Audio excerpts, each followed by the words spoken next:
Hello. Hello. Tungkol nga pala sa inyong presensya. So ang pagkabata nyo, ang presensya ng inyong enerhiya o aura, okay pa. Pero lagnatin kayo. Pero kung lumalaki na kayo at nahasa ang inyong kakayanan at abilidad, nagbabago ang inyong presensya. Kaya hindi na kayo lagnatin. Sa una, bababad kayo sa panahon na sobrang lamig o init. Doon nababanatan ang karamdaman. Pag umokay na yon, ay kakaiba ang mangyayari.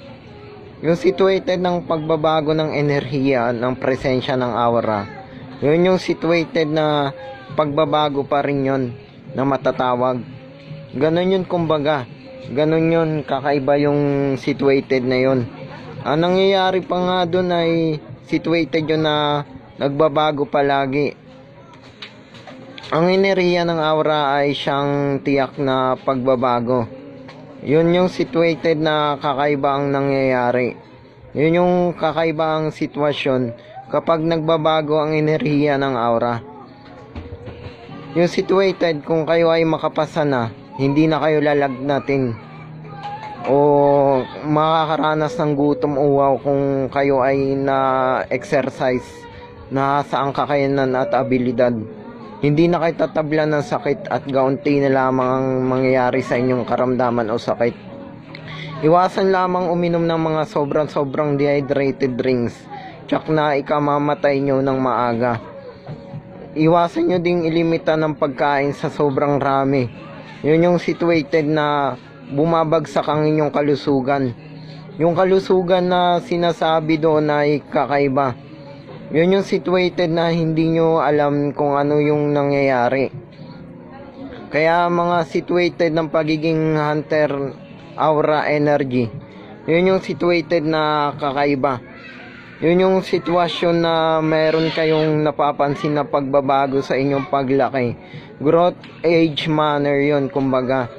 Ganun yung situated ng pagbabago. Ganun yung kung kayo ay lalaki na nabihasan na sa pamumuhay, nagbabago ang inyong presensya.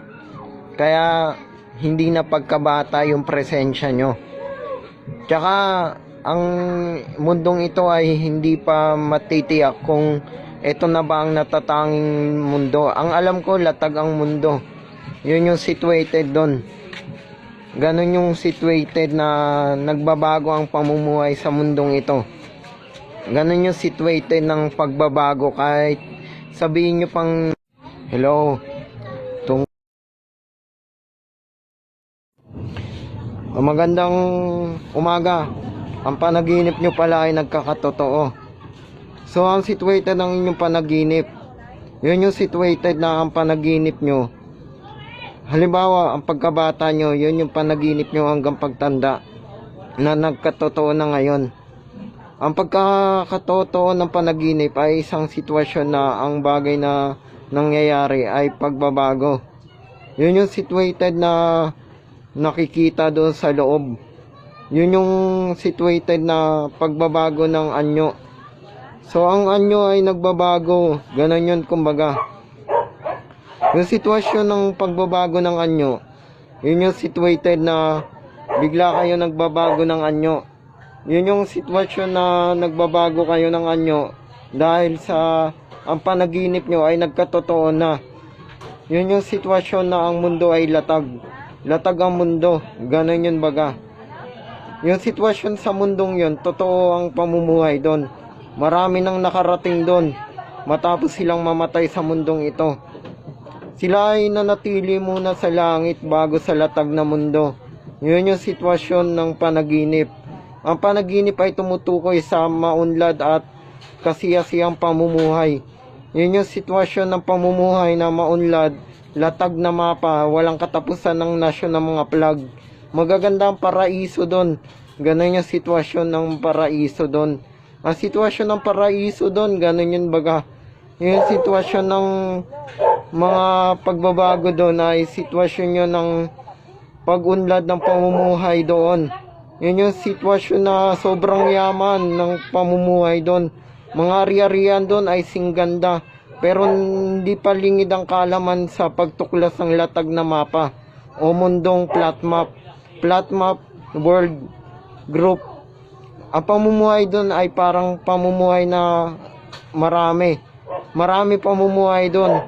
Tribe of the witness, of the eye of the sinner. Ang tribe of the witness of the eye of sinner ay kakaibang sitwasyon. Enerhiya yun na dumadaloy doon. Maraming pagsubok at eksaminasyon doon. Sobrang rami na pagsubok doon at eksaminasyon. Yun yung sitwasyon na nagbabago ang pamumuhay doon. Yun yung situated na nagbabago. Ganon yun baga. Ganon yun kumbaga sa sitwasyon ng pagbabago ng sitwasyon ng pamumuhay doon. Yung sitwasyon nga pala okay na. Yun yung situated na hindi pa masabi sa panahong ito. Yun yung sitwasyon na nababago ang pamumuhay sa mundong ito.